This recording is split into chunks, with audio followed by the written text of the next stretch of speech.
The fact is, I promised that when I got elected, I would have an administration that looked like America. Looked like America. I served as the first black president in American history. The one that one of our colleagues, the former president, didn't want to go and be up there. I probably shouldn't even say it anyway. You voted for me to be your nominee. No one else. You, the votes. I will beat him again in 2020. Although President Biden insists he's not going anywhere, the future of his re-election bid is increasingly uncertain. And with more Democrats calling on him to step aside, the Trump campaign is preparing to potentially face a new opponent. Let's bring in Pete Seat, GOP strategist, former White House spokesperson under President George W. Bush. Pete, good to see you. Thank you for being here tonight. I got to start off with the Biden campaign.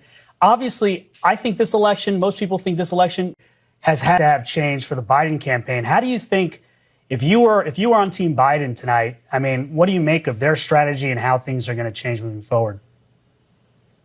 Well, first off, I would probably have them take a page out of the Dr. Evil playbook and have the president just zip it. The more he speaks, the deeper the hole is dug. But, they put out a strategy memo, a so-called strategy memo, where their big strategy for the month of July is to air television ads and have the president, the vice president, and their spouses visit battleground states. That's not exactly a strategy. That's campaigning for president. And last month in June, they also spent $50 million on TV ads, which is their plan in July, only to see Joe Biden's polling numbers go down. They have a higher burn rate and a lower return on investment than me and my buddies when we go to Vegas. So whatever their strategy is not working. And that's why so many Democrats are saying it's time to move on and get another person at the top of the ticket. NBC News is reporting that Biden's family, we're talking about even Hunter Biden, is now trying to become more and more in charge of his inner circle, which was already tight, potentially even pushing out some of his senior advisors. What do you make of that as a campaign strategy? Well, it seems at this point, the only Democrats who believe Joe Biden can win this election have the surname Biden. Joe Biden, Jill Biden, Hunter Biden. And we've seen this happen in presidential campaigns before.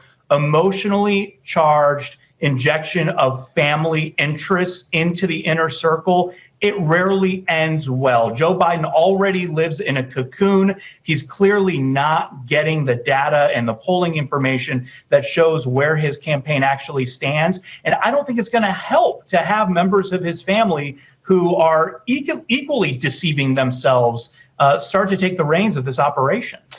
Today, two black radio hosts said that they were provided questions by the Biden campaign to ask with really no negotiation. I mean, it's unheard of in journalism. You're not supposed to be doing that. But also the White House coming out and now saying reportedly that they're no longer going to suggest questions to reporters.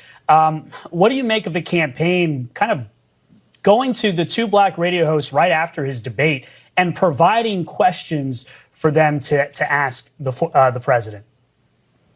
It is absolutely appalling. In a past life, I was a White House spokesman for then President George W. Bush, who is celebrating his 78th birthday today. Happy birthday, Mr. President. And we would never even consider doing such a thing.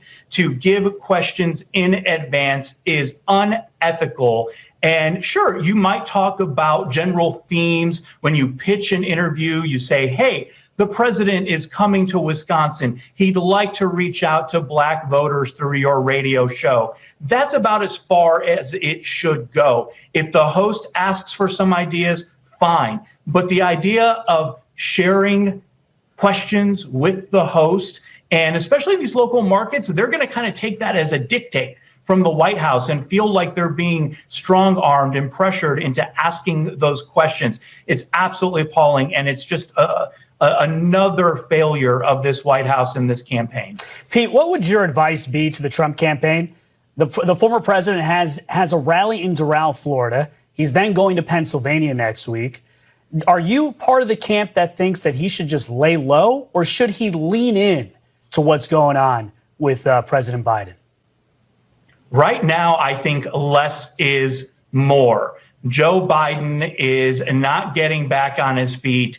The White House, from the briefing room podium, is making this situation worse every single day with their shifting stories about why that debate was such a disaster and whether or not he met with a physician or not afterwards. So there's really nothing that Donald Trump can do to make this any worse than it already is. Plus, the momentum is going to shift his way. The attention is going to shift his way naturally a week from Monday with the Republican National Convention and the pick of his vice presidential nominee. Just lay low until then, and the spotlight will come.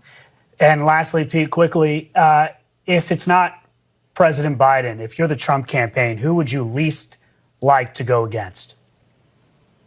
Well, I think the fact that some Democrats believe Joe Biden is the only person who could theoretically beat Donald Trump tells you exactly where the Democratic Party is right now. They don't have the bench they think they have. And if they have to replace Joe Biden on the ticket, it's going to be an uphill climb. Pete, thank you so much for that conversation. Appreciate it. Thank you.